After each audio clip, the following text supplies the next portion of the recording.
What's up, Rockstars? Welcome to my review of Senjutsu Battle for Japan. This is long in the making. I've hyped this game for quite some time. I think it looks really cool. Let's find out how it plays.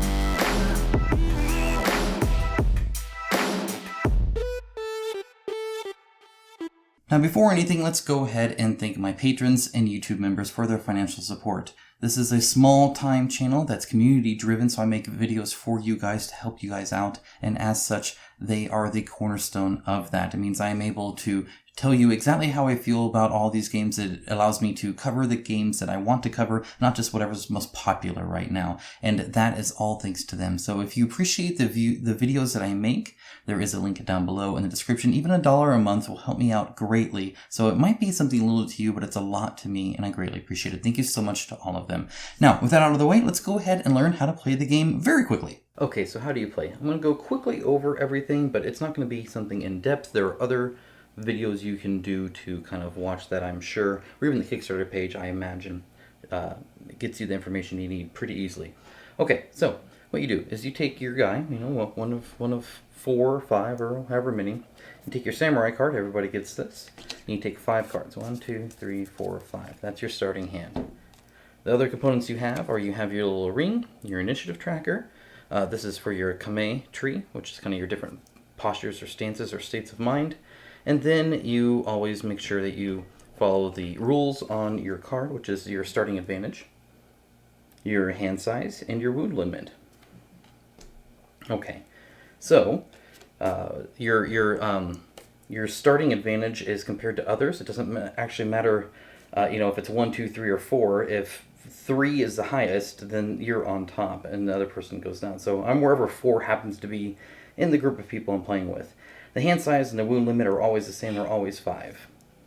And then you will place your little ring on the gate key, which is nothing, and then you can move to either the green, yellow, or red states. Let's take a look at the cards here. On the top here, you'll see the initiative value, and then 2 halves. This will either be equal to that initiative value, or it'll be a different one, always lower, because you do this one, and then you do this one. You'll see what you can do always, which has no color, and then depending on the kame gate that you're at, you can either, if you're on the green, this will be initiative 8 instead of 6. And if you're red, this means you actually have to either move forward or move back. Have to, because this is solid black. If there was a non-solid, like an outlined one, then it's optional. So, and then of course this is the or. So I'm doing one or the other, not both. What this shows here is that this is your position facing forward, and this is a wound. So you're going to deal a wound to the 3 spaces in front of you and then swap to the green gate. This one has a multi-directional move. You still can only move in those 3 directions. Optional turn, and you're doing 2 wounds right in front of you and swap to the yellow gate. And so on and so forth. You can move in your kame branch, up, down, left, right, whatever. You can draw cards. You can maybe draw more cards. You can do several movements and turns where you angle your unit. But either way, you always do this and then always do this. How it plays is everybody at the table picks their card and places it face down. And then all at the same time reveals it and then figures out who goes first. And then they go in turn order based off the initiative with this breaking ties. So that's kind of how that works here. Let's see, is there anything, these are wounds. Or sorry, these are not wounds, these are stun cards. The stun cards just kind of muck up your hand. So they count towards your hand limit, and the only way to get rid of them is to play them as if you were to attack or move or defend, and then you simply discard it. You've kind of wasted your turn. If you ever have a hand full of stun cards, you lose the game. The 2 kinds of wounds are 2 different kinds. I don't know if I happened to draw any. I just randomly did this. Okay, so I did not. Okay, so there are 2 kinds of wounds. There's your normal wound, which is just 1 wound. Then there is the bleeding wound. The bleeding wound has you discarding a card at the top of your deck each time at the start of your turn. So you're constantly kind of bleeding out your opportunities, is essentially what that is. There is a card called Field Bandages here that I happen to draw. That's convenient. Where you can remove up to 2 wound stun cards. Is the only other way to remove them. or you can replace a bleeding wound with a regular wound card. So that's kind of that one. But yeah, suffice it to say, that's what you do is you pick a card, you lay it down, you play it, and then you discard it, you draw your next card, so on and so forth. You keep going until somebody is the last person standing, and that's really the game. There's attacks, there's defense, there's movements, there's meditation, and the only other thing I think to stand out is everybody gets this samurai card. Everybody has this. It doesn't count towards your hand limit or your deck limit. It has you discard a card, so you're always losing a card in your turn. And then you can move and then turn twice, up to you. Or you can draw up to 2 cards or change your Kame branch up 1, but it's at speed 0, so it's the last thing that anybody's going to do. And then it returns back to your hand. And that's it. That's how you play Senjutsu. You now pretty much know the basics. Alright, now time for the review. And I'm going to preface this by just saying that this is not necessarily a positive review. And so don't expect to see this on the campaign page or anything like that. You'll probably either be sent this or you are a subscriber. If you're not a subscriber and you were sent this and you want to see videos like this, again, you can go ahead and click that subscribe button. And as I'm no dice tower, just as a preface, like this is an expensive hobby to buy games to show you guys. I don't get sent everything. And as such, Patreon helps a lot with that as well. Just a quick reminder. And let's go ahead and get into it. I'm going to start positive though. Look at this table space. Like, I don't even know what to, like, this is awesome. This game is just like, it's not big at all. You have your deck of cards, you have 2 things here, you have that, and then you're done. Now, I realize that, on the campaign, they're unlocking, different terrain and stuff like that or whatever. So I'm not really talking about setup here. I'm just talking about, first of all, my prototype copy. So this is a prototype copy. But, on top of that, like, regardless, it's not very big. And this is actually bigger because the board looks like it's custom sized in the final product. So, it's not bad. There's another status wound deck or something like that. And, there's a few ons and ends that would add to this, but not a lot. This is a game that does not take up a lot of space. And I appreciate that. It doesn't take up a lot of space on the shelf, and it won't take up a lot of space on your table. And we can all be thankful for that, especially for this style of game where it's just kind of a quick throwdown play game.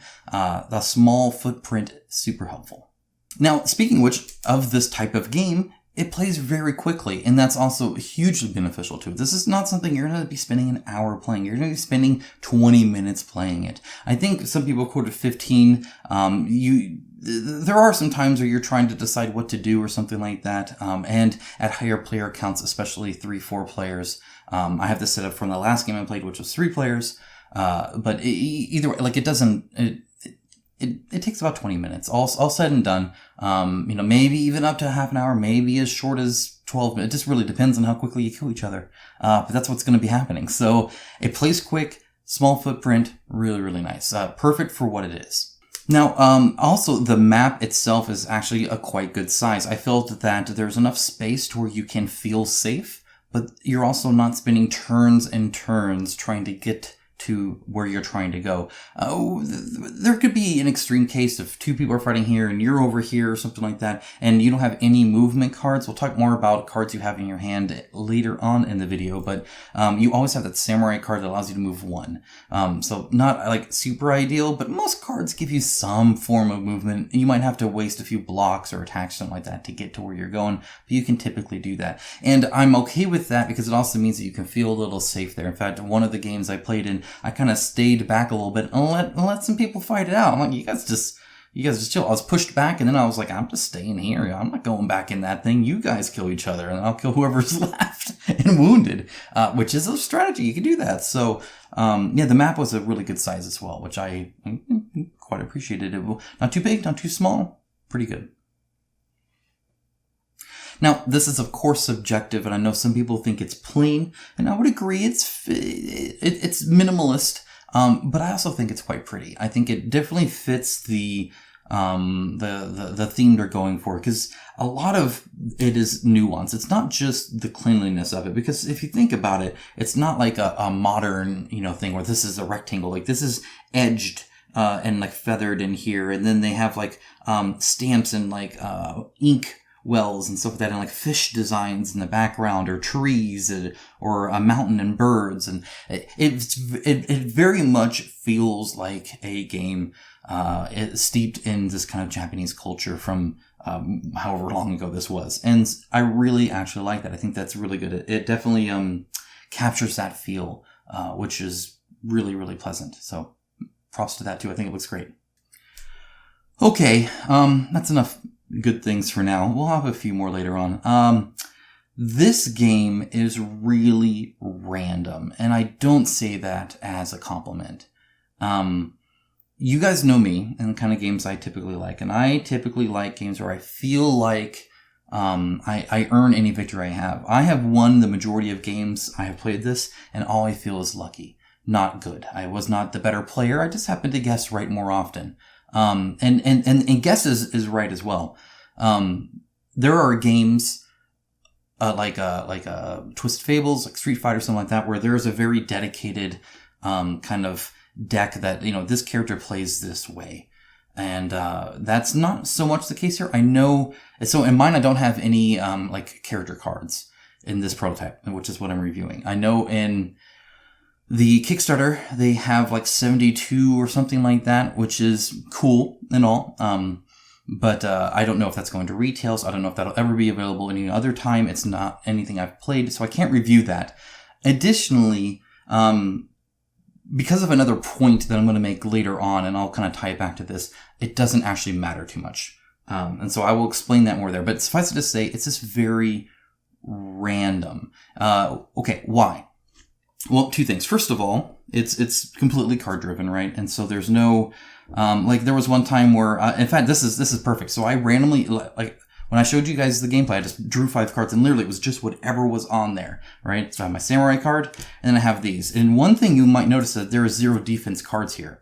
I have no way to defend myself with any of these cards. So if this turn, if there are 2 guys behind me, and I happen to have these cards, I don't have the option to defend. I might try and move out of the way. Let me see if I don't have any cards unless I'm in the red tier. I can't go backwards except for the samurai, but that's at a 0. At that point, it doesn't matter anyway. So, in fact, even that backwards one is a 6. So kind of middle ground.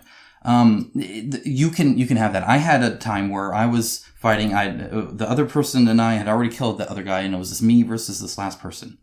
And I had no attack cards. They had 1 wound left, and I had no way of dealing any damage to them. I didn't have any, right? And I didn't have any. 3 turns, I draw nothing. So I play down my samurai card, and I draw 2 more cards. And finally, 1 card that did damage. I had drawn 3 plus another 2. That is 5 cards before I finally got another attack card, plus a handful of cards that didn't do attack. So I had 1 chance of doing a damage to them. 1 chance. So it's very, very random. The randomness of cards is very prevalent here. And because there are so many kinds of attack cards and defense cards and stuff like that, that you can get a hand where you just don't have it, even trying to customize it. And so that's already kind of unfortunate that you can feel kind of powerless. There's no, like this samurai card allows you to move 1, but other than that, and draw some cards to hopefully get something out of that kind of random luck. But there is no card that always allows you to attack or always allows you to do a defense. If there's one thing I would change, it would at least be a card similar to the samurai card at maybe I don't know. It would be hard to do it because you have to defend at the same speed that the attack is on, and so it's a little hard to you don't want to do a 1 through 9 block per se. Maybe you do from the front. I don't know.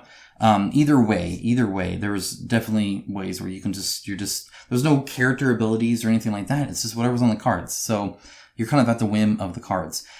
It gets worse though. Everybody's at that, but also how this works is, like I said, everybody lays down their card at the same time. It's all face down, and then you flip it over. Okay. So what does that mean? Well, I rolled a rolling slash, which is an 8. Now that's not too bad, right? It allows me to move twice and I can attack. However, there are plenty of quick stabs that are 9. And if I'm fighting against 2 other players and they both do that, they're both going to go before me. I could die before I even get to do that chance. And there's no way for me to react to it. There's nothing I can do really at this point. There are a few things where you can kind of quickly change what it is, but I already talked about how hard it is to even just maybe always get attack cards in here or defense cards in here, depending on your luck.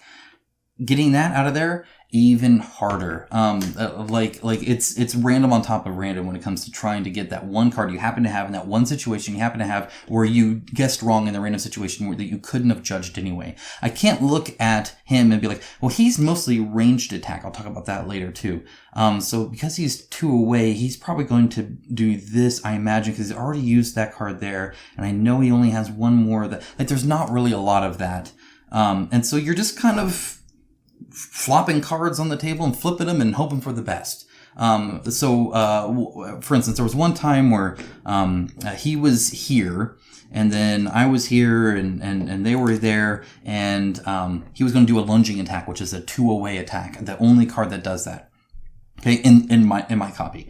But I attacked first and had a pushback. So I pushed back and now suddenly he did nothing. He just his turn was wasted. Like he was excited to play it, and then because of the random stuff, he had no idea what was going to happen. Before it even got to his turn, he just attacked the air.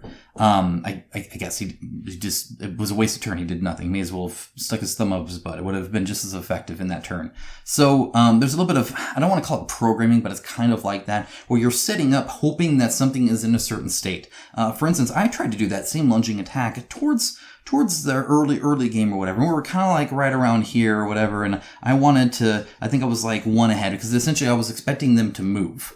And neither of them moved. They both drew cards. So I had no idea that they were not going to move. I just had to hope and guess randomly that they would choose to move. And then when it didn't, they both drew cards and I did nothing. I attacked air again. So it's quite random. Because of the 40 card count deck, and because the most you can have is 3 of any one card anyway, you have a lot of different cards. And so you're kind of doing all sorts of stuff. You're attacking on the side, you're attacking up front, you're defending everywhere, you're dashing forward 3 and turning 1, and or you're kicking somebody and pushing them back or all that. Like, there's a lot of stuff that you're doing, but everybody's doing a lot of stuff. So it's very kind of chaotic in that sense. So that it was far too random for my taste. So if I hit you and I did 2 wounds, it's because I just happened to get lucky and you happened to not move or something like that. It was just luck more than a skillful play that, I set that up. There's no setting up anything, especially with the amount of movement people have. People can almost always move out of the way of something if they happen to choose to do that, though they don't know necessarily that you're going to be attacking. Maybe you're moving too. Maybe you're drawing too. Maybe you're trying to defend because they're attacking. There's not a whole lot of bluffing involved in that sense, because there's not really a lot of countering. It's just you play with what you have, and sometimes that's all attack, sometimes that's all defense.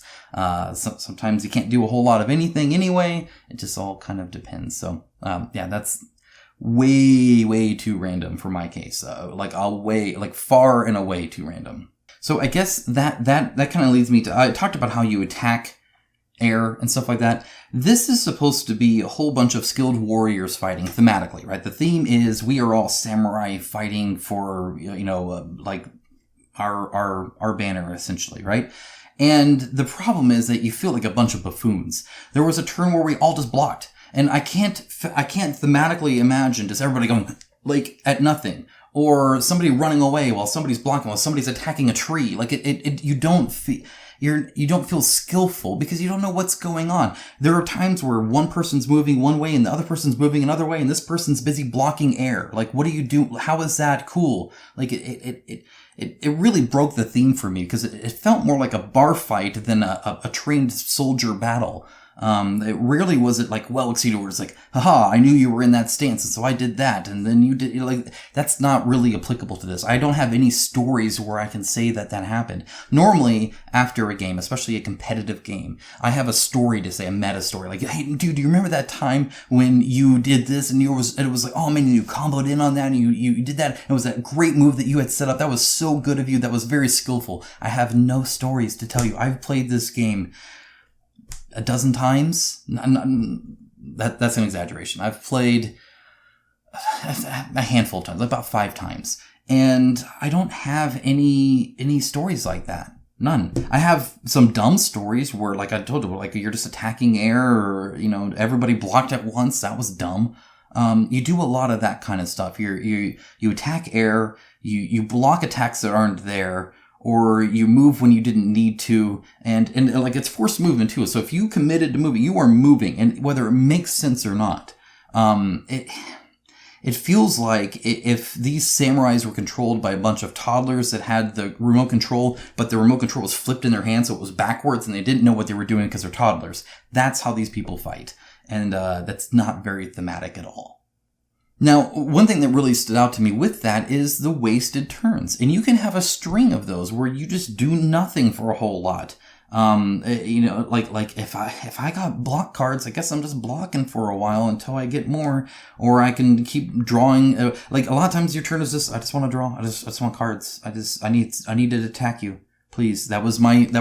Like one wound, and me, the trained warrior, had no way of attacking them. And so I just was, please card. Okay, finally, now I can attack. Hopefully it connects. It depends on whatever random thing they pick.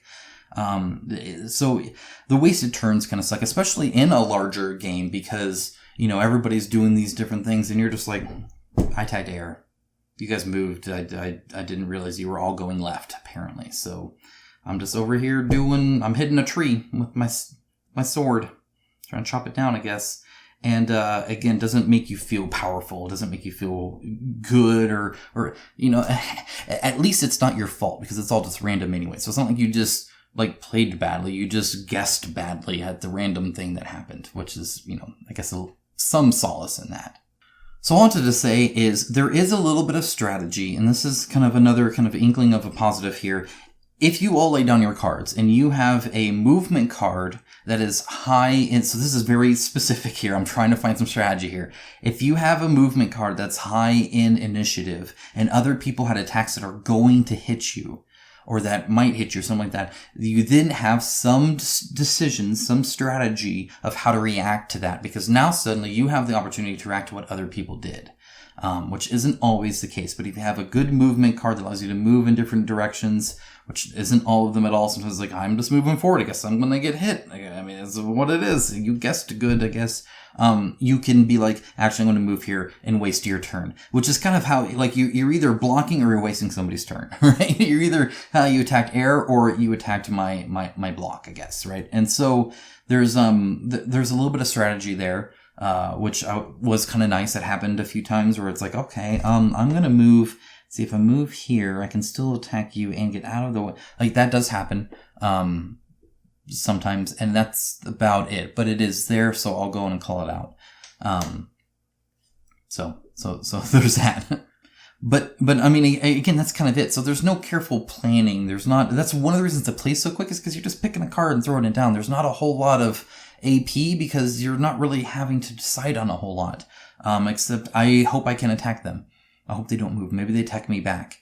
Or maybe they won't block, but they will not move either. So it's like if you're like this, then your hope is either we attack each other if you're trying to attack them, or hopefully they don't move. And so that they have a wasted action or a wasted card or something like that, maybe. Or their other option is they block my attack and I did nothing and they did nothing. There's a few cards where you get to, attack and then go back or something like that. And then of course there's the initiative thing. You don't want them to attack, go back, and then you have a wasted turn because you just were just huh, oh no. And now you're gone. I don't know. The theme kind of is a little silly to me, but whatever. But there's just not, I mean, at the end of the day, when you boil it down, that's really it. So there's not a huge amount of strategy in this game. It's very much just kind of what it is. Now, all that said, I will say it's a lot more fun with more players. The more players, the better. When it's one-on-one, it's just kind of a crapshoot, and you can actually have a legit bad time too if you're constantly guessing wrong. They just kill you, and it's well, I don't even know why I sat down to play the game. You killed me in 3 turns. And you did 2 damage, and then 2 damage again. I'm dead. Okay, great. That's awesome. And that can happen. It legit can. And so thankfully, I only had that happen when I was fighting the AI. More on that in a little bit, but, it is kind of a bummer if they draw a good hand and you didn't, or you're guessing wrong, they're just gonna attack you. And it can be pretty one-sided too. And it happens quick because it's a quick thing. There's no healing of any kind. and so it kind of is what it is. I guess you didn't guess the other person right, or you didn't have the card to counter any guesses you may have thought they had right, or whatever random other situation you find yourself in, which can be kind of a bummer. But the more players is fun because you do get kind of that brawl fight kind of thing, right? Sometimes you're just trying to move in there and do some attacks, and I mean, you're hoping and praying, but at the end of the day, all you have is hope, not strategy. So, but it can be more fun with more players because you lay them all down and then you see what everybody does, and it's just more enjoyable that way. Now, there's some odd card rankings too. So for instance, and this I did off camera set up here. So there's calm defense and stone block. So I'm going to go ahead and you can zoom in on that and kind of see what that is. So essentially, stone block is a silver rank, so a little bit higher, and it is a 5-to-1 block, so only kind of the lower half. Blocks the 3 in front of you. They both block the 3 in front of you, by the way. But you get to counterattack on a 5, 4, or 3. So that's kind of nice. And then at a speed of 1, you can move back 1. Okay. Well, calm defense is a 6-to-2, right? So a little bit higher. It doesn't block against 1 attacks, but does block against 6 attacks. So whatever, 3 is there. You do have the option of turning though, and that makes it kind of nicer. This is a brown ranked card, so a little bit lower. Or you can draw up to 2 cards with the yellow, and then on the back you have the option to move back as the same, and also then turn again. So,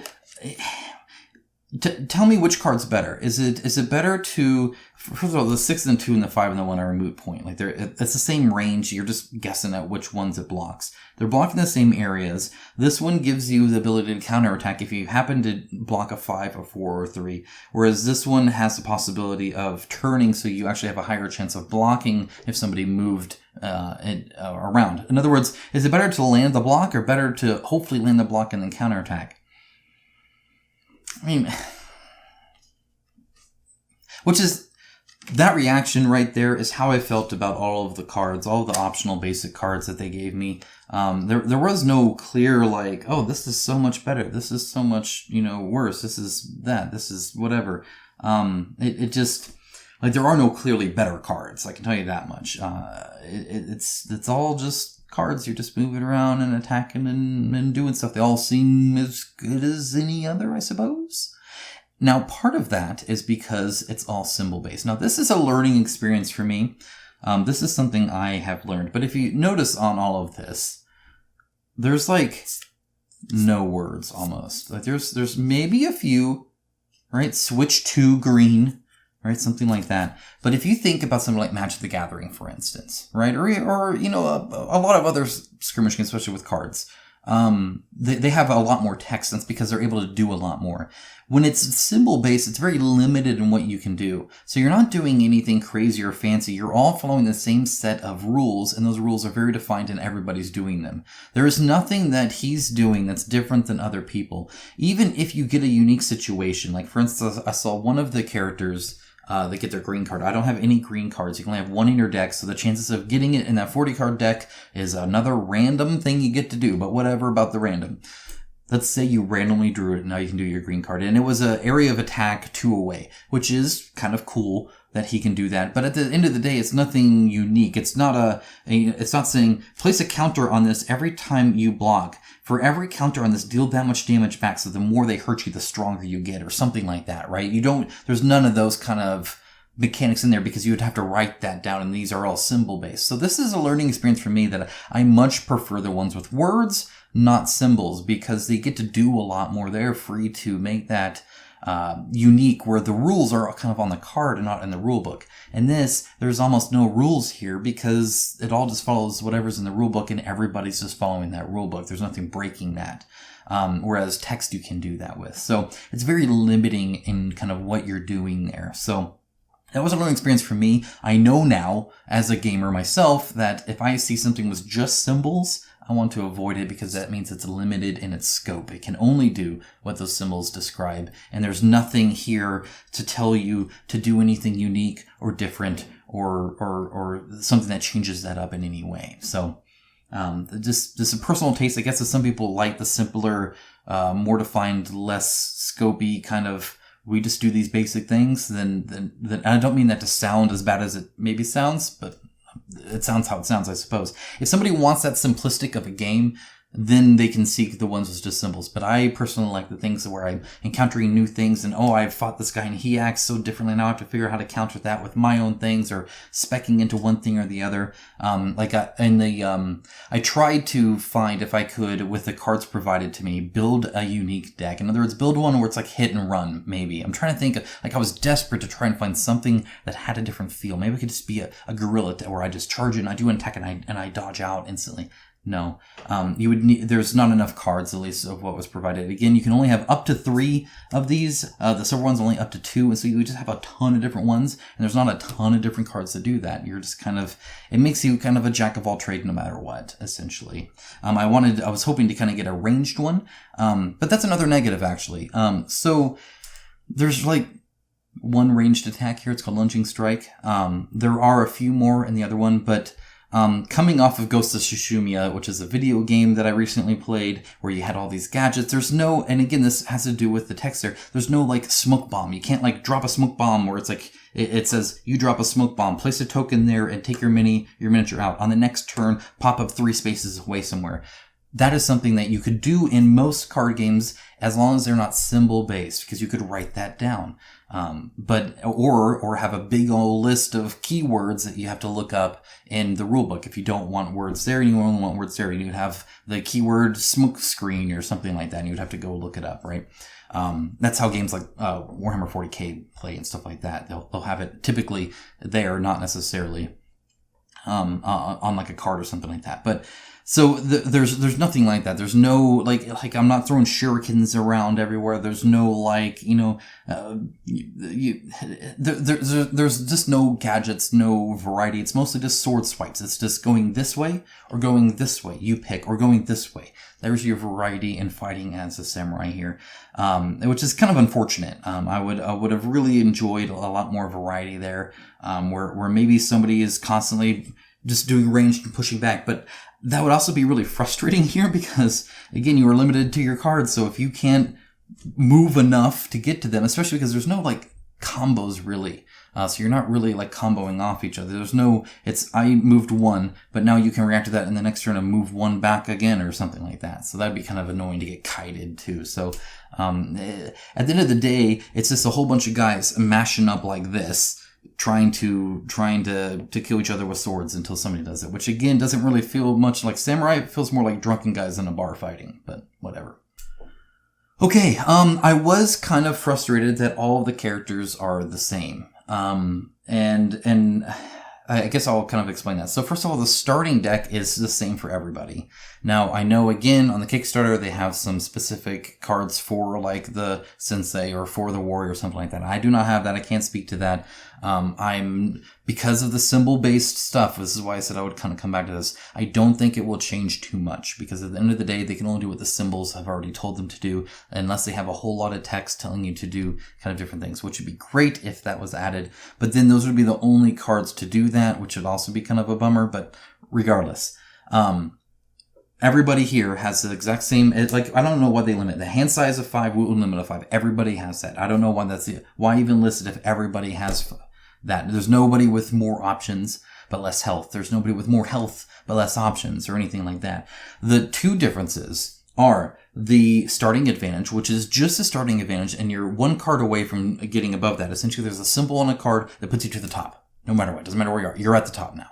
And so that can change turn 1. So it matters very little there. And it only breaks ties if you are at the same speed with the same attack, with the same card type. So again, it only happens in certain situations, and it can change. So the starting one doesn't matter too much. There's also the Kame tree, right? Which is a little different theoretically, right? So the warrior, for instance, is 1 away from each one from the beginning, but then is 2 away from each other one because he has to go through the gate that doesn't matter. However, it's kind of a moot point because most of the time you're moving this, typically it's because a card forced you to. So a card will say something like I said, switch to green. Okay, well now it doesn't matter if the green was 2 away, 3 away, 1 away, 5 away, 1,500 away. It doesn't matter. I moved to green. And there's one that'll move you to yellow. Actually, look, the next one. Look at that just now. Move to yellow. Bam. Now I can go to yellow. So the tree doesn't matter if I'm instantly swapping to them anyway. And this is forced. I can't even make the choice, but I have to go to yellow or I have to go to green. You're just teleporting around it anyway. Rarely are you going to spend I'm going to spend 2 turns doing nothing but doing this. No, that would not be great playing. You should be drawing cards or something like that. Much more valuable than slowly moving in fact, draw cards hoping you can just instantly swap to the one you want to do. Because that's bound to happen in one of these cards anyway, because they just have you teleporting it. So between the starting thing not mattering, everybody having the same hand size, wound size, and the Kame tree ultimately not mattering the orientation of it, which one you're on is fine, but also you're forced, like I may have been red because I want to go back, but then I'm forced to go green anyway, so, then because I'm doing whatever green is. But whatever. Okay, so there wasn't a lot of variety in them. Even after we customized our decks with some of the other stuff, it's just more the same. Like I said, what was it? The stone block and the calm defense. Are they really different cards? No. Do they feel different? No. So, I guess you can pick one or the other. Sure, why not? One more note and then the summary. I did not enjoy the solo mode at all. I won every time and I found it quite easy to win. However, that may have just been luck because, like I said, there's no strategy involved. So the problem is when something is random, right? When I'm playing against, if I win against the AI, all it means is that, the AI, you got your card there and okay, it does whatever it does, one of those 2 things no matter what. And then it does one of these 2 things no matter. Okay, so that's kind of how the AI works. But so all I'm doing is hoping that I can guess or beat whatever randomly is drawn from this. Which is even less fulfilling than winning the other way. Because at least a human has 5 options and they are picking one. Now, those options might all be attack or defense. I've already talked about that. But at least they're doing that. At least it's another person that's thinking, I want to do that, hopefully. Right? And so you can say, your hope wasn't there. Not your strategy, but your hope wasn't there. And you at least had some interaction with a person that made a decision. But the AI doesn't make any decisions. It's just, how far away is it? Okay, it does this. And it's just whatever happened to randomly draw. So really, you're just... like, you may as well hold it, like, you could get just as much satisfaction from holding the deck and trying to guess the initiative. 7. 6. 7.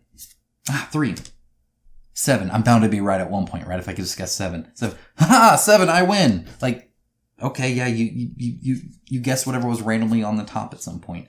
I didn't find it fulfilling at all. I'm not normally a solo player, but I wanted to try it out, because I was desperate to find, some more joy in this game, and it's just draw the card, see what it does. Did you guess right? Golf clap for you, I guess. In summary, this is a beer and pretzels fighting game, but it's far more beer than pretzel. In fact, it's all beer, and some people might like the kind of mindless, let's just throw cards on the table and see who ends up throwing cards better. But I don't, and my group tends not to. So definitely not for me. I would not pick Senjutsu over any of the other skirmish games I have. I would pick all of them above this one. There are some I like more than others. There are some I like a lot more than others. This is definitely not one of them. This is not for me. So, yeah, I don't like making these reviews, especially when it turns out that I didn't like something. But I know it's important to you guys because at the end of the day, there's not a company I think that should want just backers. They should want happy backers.